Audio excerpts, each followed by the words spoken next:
know is the mandate that all institutions, including Catholic institutions, have to pay for things that we believe are morally wrong, including contraception and sterilization and abortions.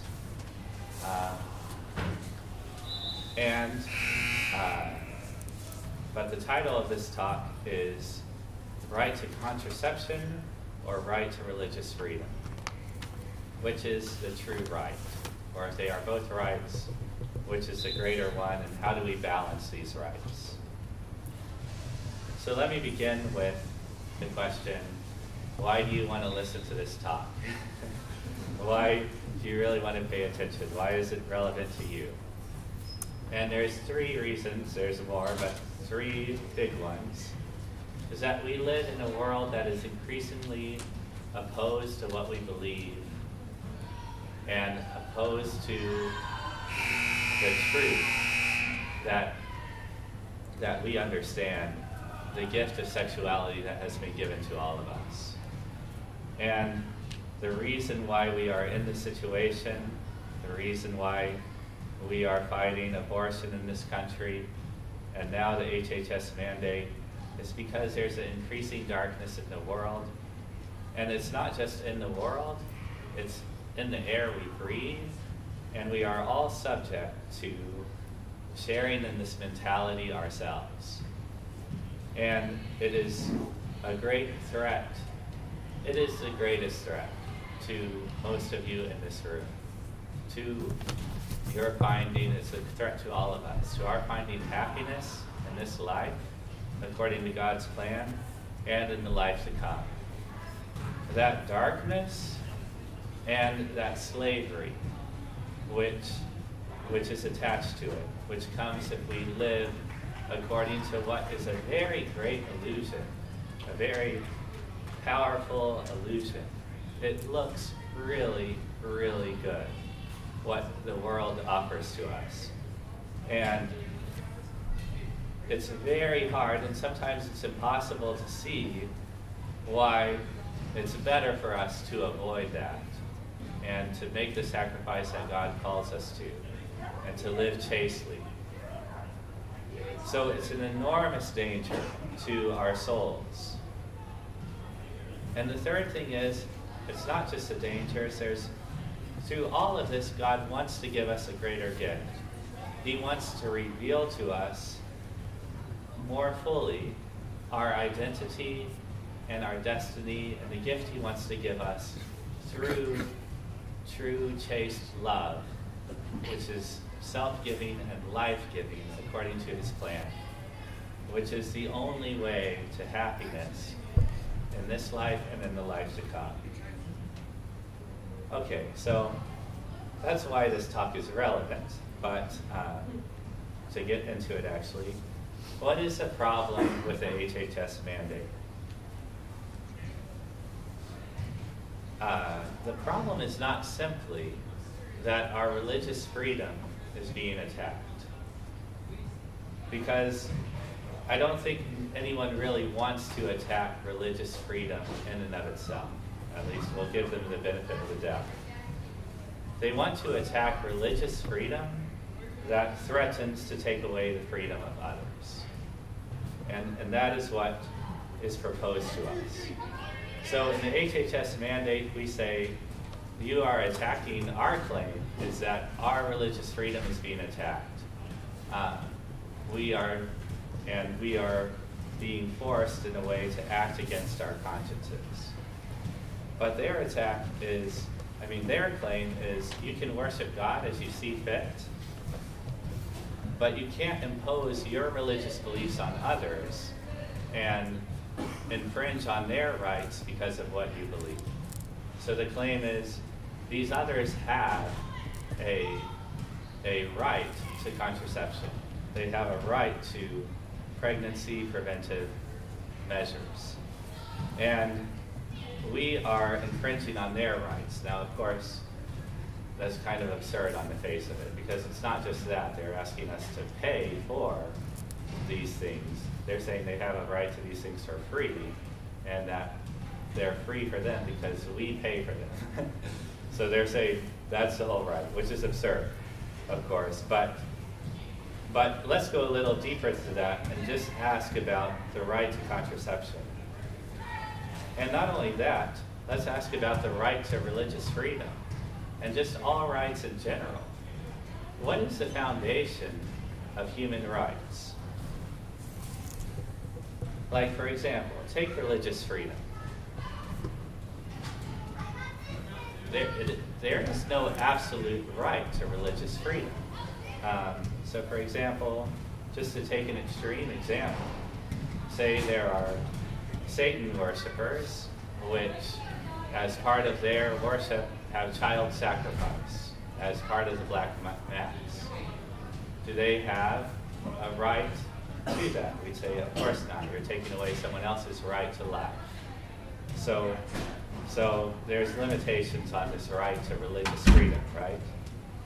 So how do we balance rights in general? What's the foundation of them and how do we balance it? I was at the hospital a few years ago and they gave me that little notice, which maybe some of you have seen, and it says, it tells you to rate your pain, you know, from 1 to 10. And you always want to say 10, I think. But at the top it says, you have a right to be entirely free from pain. Everyone has a right to be entirely free from pain. That's the starting line. Which of course isn't true. They just kind of made that up. I was glad to see that, don't get me wrong. But, you know, they kind of said, this is something we can offer due to this great medication, and this is something we see that is good, so we're just going to say this. You have a right to it. We all have a right to it. But we can do that and make that up. But what is the real foundation of human rights? The real foundation of human rights is our nature, and the nature of all of reality, and our place in the universe, and our place before God. The nature of things, what things are, and what we are. The truth about ourselves and about things. So this whole universe was made for us. And seeing that, we realize that we have some intrinsic rights, things are due to us, based on who and what we are. Okay. So with that as a general principle, let's just go right to the heart of the issue and ask about the right to contraception and really look again to see why we say that contraception is wrong. Contraception is wrong for two reasons. One is that the gift of sexuality, the gift of the sexual act, it's the only natural act by which human persons come into the world. And as we know, when human persons come into the world, and this isn't a matter of faith, this can be known apart from faith. What the human person is, that is something that cannot arise from any just material combination of molecules and whatnot. God has to infuse a soul when conception takes place. And whenever a human person is brought into being, that's a deliberate act of God to infuse a soul, an immortal soul, and to create a human person that is destined, unlike anything else in this visible universe, to share in his own life forever. But apart from that, we can even know, apart from faith, that the human person is the greatest thing in this universe. And to destroy a human person is intrinsically wrong, and that act by which human persons come into being, if we say, I'm going to engage in this act, the only act by which human persons come into being, but if we say we're going to engage in that act but use contraception, in effect, this is what we're saying. God, I know that you created the sexual act as the only natural way of bringing human beings into the world. And I know that you might want to bring a human being into this world through this particular sexual act. But I don't want that. So I am going to choose to engage in this act for the sake of pleasure or for something else, something selfish, ultimately. But I am going to simultaneously make sure that you don't get your way if you want to bring a human person through this act. So that's why I'm going to use contraception. So my will, not your will, be done. That's basically what we're saying in contraception. And that's the first reason. The second reason, in a sense, even goes even deeper. Human sexuality is a gift from God, which it's given to man and women for the sake of perfecting us in love for one another.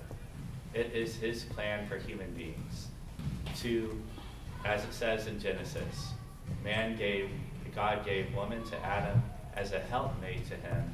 As a helpmate for what? To grow in free, total, self-giving love, which is potentially life-giving. That is the way that we grow in the love of God in this life and prepare ourselves for the life to come.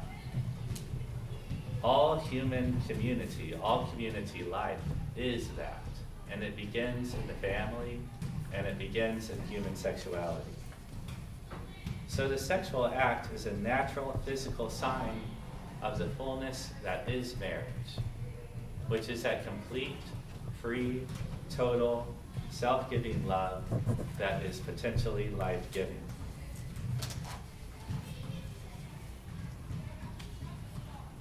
When we engage in a sexual act, but take away these elements, we act out a lie, and we bring into being a lie about our own sexuality and about our own destiny. And the more we do that, the more that is done within society as a whole, the more we buy into that lie. And the more we buy into that, the more our minds become darkened, and the more we become enslaved. Our minds become darkened because we misunderstand our own sexuality and our own destiny. And we look upon our own bodies and upon the bodies of others, and just upon ourselves and upon others as things that can really be manipulated and used for pleasure or for something else. So that's how our minds become darkened. Now going back to last week, let's look at masturbation again. Masturbation is taking one's own sexuality and enslaving it, really, to the god of physical pleasure. It is taking human sexuality, which is for the sake of perfecting oneself and others, one's future spouse or one's spouse, in free, total, self-giving love that is life-giving, and using it only for pleasure. That is not at all self-giving or life-giving. Contraception is the same exact thing, but just abusing someone else's sexuality as well at the same time. Okay, so again, looking at the consequences of this and why this is such a great danger, it's like drinking spiritual poison, in other words. Because whenever one does it, one can't help, even if one knows the truth by faith, through that act, one is confronted with that lie, which one chooses for oneself, where the sexuality is all about pleasure and nothing else. Now, this is a lie that has been completely absorbed by our society. And now that it has been fully absorbed, There's no foundation for saying that any kind of sexual abnormality is wrong. And as you live your lives, as I live the rest of my life, it's going to become worse and worse as more and more of these abnormalities are accepted. There's also the enslavement of the will. So even apart from that darkness, even if one is enlightened, every time one lives out this sin, the will becomes increasingly weak and weak, and all it wants, the only good it can appreciate is like the good of pleasure or whatever it was that the act was for. And that's the only good that can really be seen. Now this is why all of us who have been given the truth, why it's so important for us to be a light to the world. Because when people are enslaved to this, like our whole society is, I mean, the society as a whole is enslaved to this, they can't understand the good that is when human sexuality is really lived out according to God's plan. And the only way you can see that, apart from a direct gift from God, is when good Christians live according to that plan and bring into being the family and the community where you see that self-giving love and where anyone can see the beauty and the joy and the peace and the happiness that arises from that. So in this light, in all of this light, let us go back and re-examine the claim that anyone has a legitimate right to the use of contraception. This truth, all of this truth, is something really hard for people to see.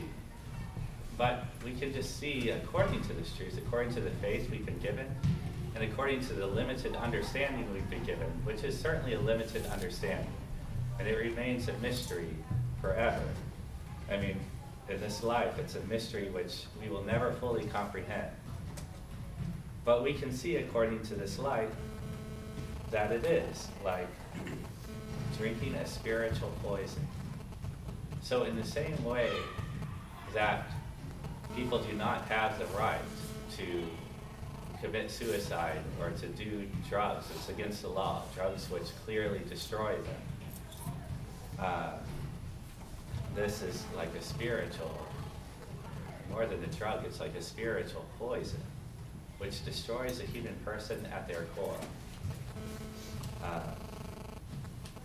So that is why the right to contraception is not a true right.